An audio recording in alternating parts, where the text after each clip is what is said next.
Android. Now at 6, probation for an Oklahoma man after taking a guilty plea in a double fatal motorcycle crash. Plus, a Neosho nonprofit is giving veterans a new leash on life. How service dogs are making a difference for those who served. And water safety starts earlier than you might think. How a Joplin swim school is teaching life-saving skills to children as young as 6 months.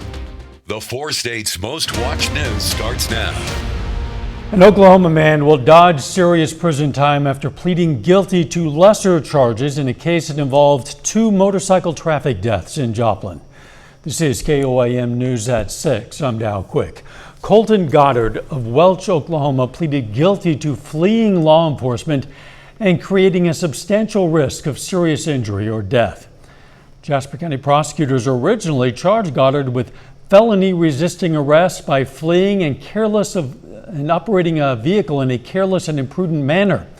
Joplin police had originally submitted charges of 2 counts of murder in the second degree against Goddard, who was 18 years old at the time. As part of a plea agreement, the judge has given Goddard a suspended sentence and 5 years probation. Charges stem from a September 2023 incident where a Joplin police officer tried a traffic stop on 2 motorcycles for careless driving. Both drivers, Goddard and Taryn Morris of MIAA, sped from the scene and ran multiple red lights. Dispatch shortly after received a report of a crash on North Main Street. 2 motorcyclists died at that scene, Morris and another motorcycle driver he collided with. Authorities say Morris and Goddard's reckless driving caused the crash and fatalities. Let's check in with Chief Meteorologist Doug Heddy for a first look at the weather. Well, of course, another day of scattered showers and even some thunderstorms across the region, all due to this upper level low or cutoff low that we've been discussing over the past couple days. You can see the rain kind of falling back toward the west, pushing west to east, rotating around that area of low pressure, of course, counterclockwise. These guys a little beefier. Northeastern parts of Oklahoma, we can't rule out low-grade severe thunderstorm, Oklahoma, extreme southwestern Missouri. There have been some cold air funnels, which is typical with these big areas of low pressure. Scary looking, rarely touch the ground, but we're going to watch that through the evening hours. These will start to die down once the sun sets, and then we just kind of go back over to hit and miss showers. But you can see them really lining up: Yates Center, Iola, Fort Scott to Nevada, a guy near Carthage, and then kind of sporadic once you get through Oklahoma, southwest Missouri. How long will this stick around? We'll talk about that here in a bit. Catch in a few. The Newton County Commission will hold a public hearing tonight to discuss a petition to disincorporate the Joplin Special Road District. This comes after some concerns about how the Special Road District uses tax dollars. In April, the Jasper County Commission voted unanimously to disband the Special Road District. If the Newton County Commission also votes the same, then it will be disbanded. We're going to have more details on this tonight. An area organization is celebrating a decade of helping support veterans. Heartland Canines for Veterans is a nonprofit that aims to pair veterans with service dogs so they'll never walk alone. KOAM Samantha Walker has more on how the nonprofit supports those who've served. He's such a good dog, huh? As a veteran himself, Jimmy Burgess understands the importance of a service dog. Riley's my service dog. She helps provide with PTSD and anxiety support. So when we're out in public, she can block, post, and watch. She can let me know when people are coming up behind me. She can keep people at a distance from me. She can orbit around me when I walk. He's the executive director of Heartland Canines for Veterans. It's a nonprofit based out of Neosho, which helps train and match service dogs to help with things such as PTSD, anxiety, or mobility issues. While focused on serving local veterans, the organization has done matches in 12 states. The goal is to make sure these vets have someone on their team. Having something to take or someone to take care of, which is huge. Second, I know, and again, I can speak from experience, a lot of these dogs help with cutting down on medications as well. You know, on the PTSD and anxiety side, there's a lot less episodes and a lot less things that require those medications. And helping servicemen reintegrate into civilian life. To have family members actually come up to us and say, thank you for giving me my father back, thank you for giving me my wife back, or my husband or girlfriend. That's where the real change is, to see these veterans be able to re-engage in public again, to be able to reintegrate into society is beyond measure. For us, it's definitely why we come in and do what we do every single day. But a decade into this mission, they know there's still work to be done. We'll keep going as long as there is a need. As unfortunate it is, we feel that there will always be a need for veterans that are going to be looking for the right service dogs, and we'll provide that as long as there's a veteran out there that could require and need that help. Reporting, Samantha Walker, KOAM News. This Friday, Heartland Canines for Veterans will hold its annual fundraiser Putts for Paws charity golf scramble.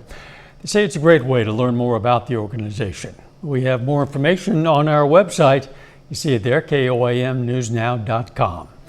Little dippers can soon take a big swim. MC Swim and Carl Junction Area Chamber of Commerce hosted a ribbon cutting ceremony today for the Survival Swim program.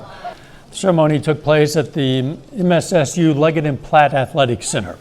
The program teaches infants and young toddlers how to have self-rescue skills in the water. The number one cause of death for children 1 to 4 is accidental drowning. And if they participate in swim lessons, then they can learn how to float and how to swim, float, swim to the edge if they were to have a water incident. MC Swim already has a program for teaching swim skills to children up to 7 years old. The Lions take on Emporia State in the first round of the MIAA tournament. John Dales has highlights coming up in sports. But up first, some area florists try to balance daily routines amid the countdown and rush. And don't forget, Mother's Day is right around the corner, and this year it seems Americans are going all out. According to FinanceBiz.com, spending is expected to reach a record-breaking $34.1 billion, surpassing last year's total by $600 million. A lot of businesses in Carthage say they're seeing those orders coming in for flowers. As KOAM's Lonnie Walton reports, those businesses advise customers to place their orders now.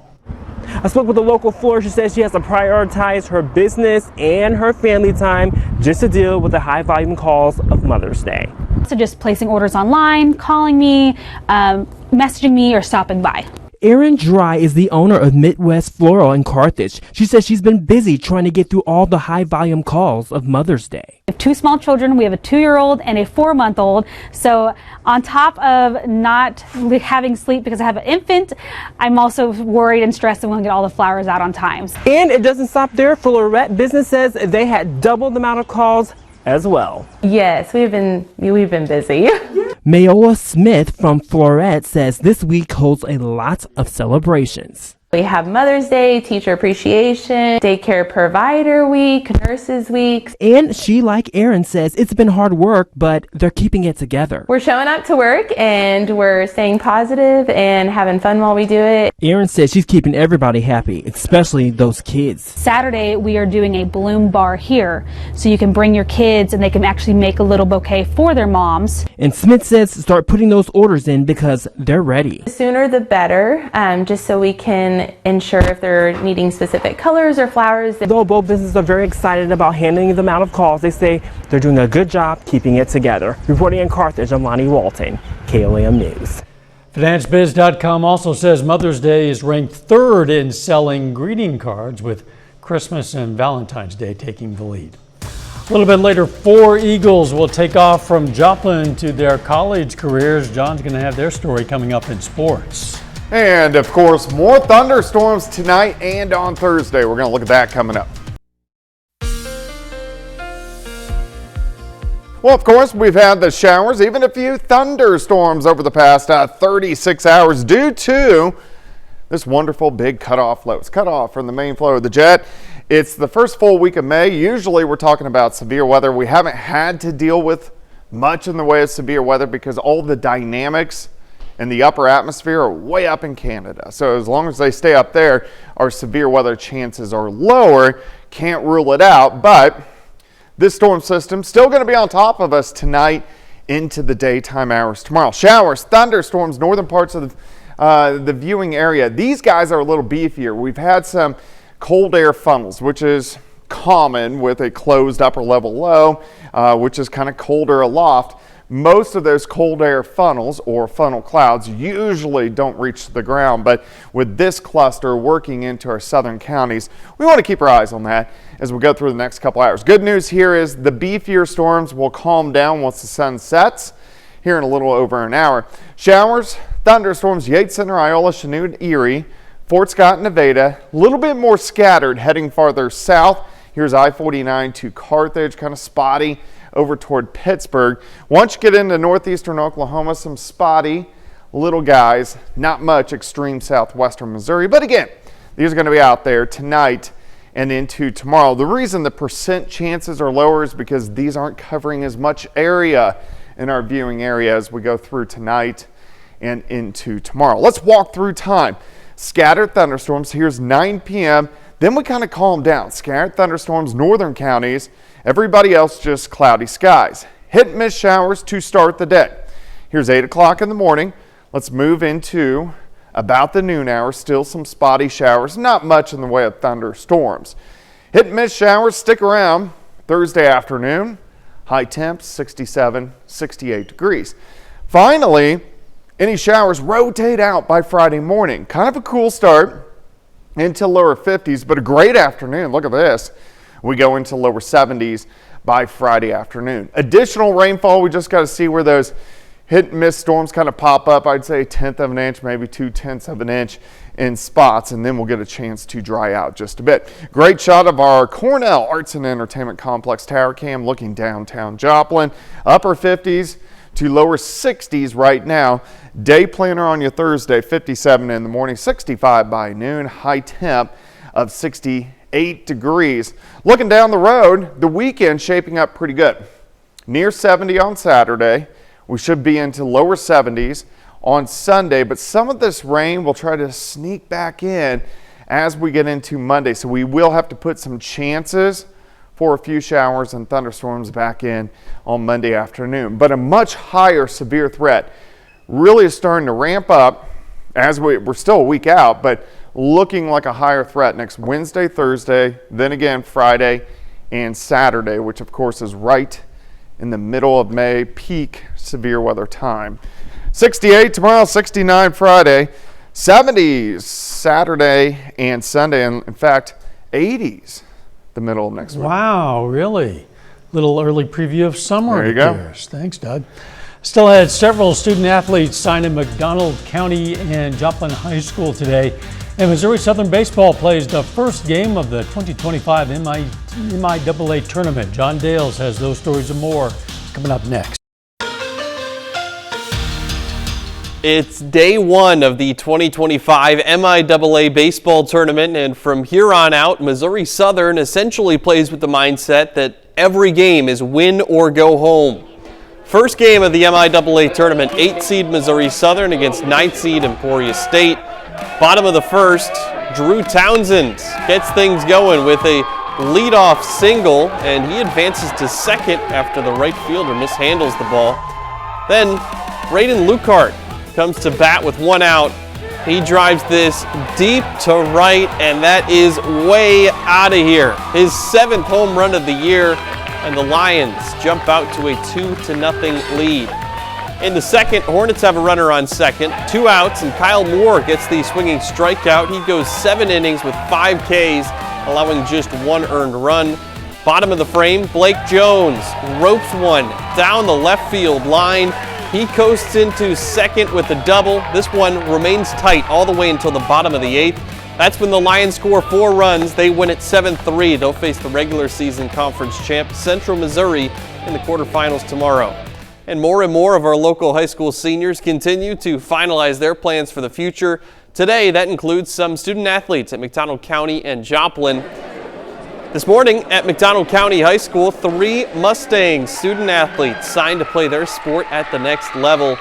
Alex Bogart is headed to NEO to continue his wrestling career.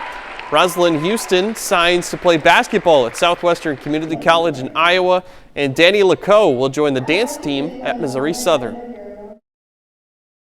Freshman me would have thought it was pretty crazy.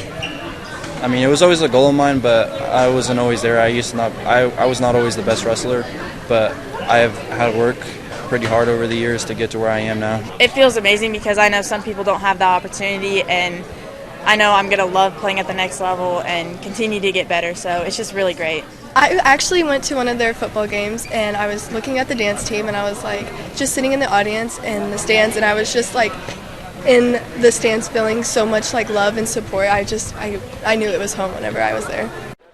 Then this afternoon at Joplin High School, 4 Eagles signed letters of intent.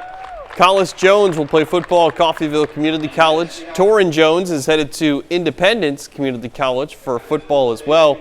Allie Krumsick signs with Pittsburgh State for cheer, and Jalen Thomas will join the cheer team at Arkansas. Surreal feeling, wanted to play college football since I was a little kid, play football my whole life, dream of this. This is the moment right here. Well, it was definitely hard considering I took visits to Coffeyville, my best friend was there and all that, but Independence, they were just super nice to me, and it felt like a home. They really welcomed me.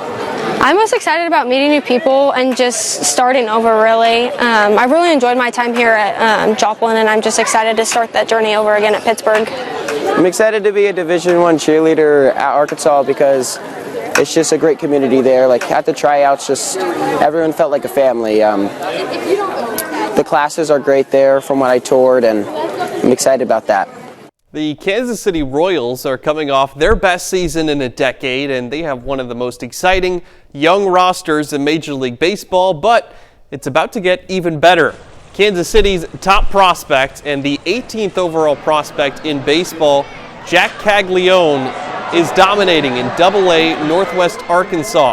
Last year's 5th overall draft pick is batting .330 for the NWA Naturals with 8 home runs, and that includes 3 homers in the last 4 games. It's only a matter of time before Caglione moves up, so catch him in Springdale while you can. Obviously, want to debut this year. That'd be probably number 1. But I just kind of like to be where my feet are, take it day by day. Look too far into the future, you start worrying about it too much, so I just try not to. Everybody's very supportive of one another.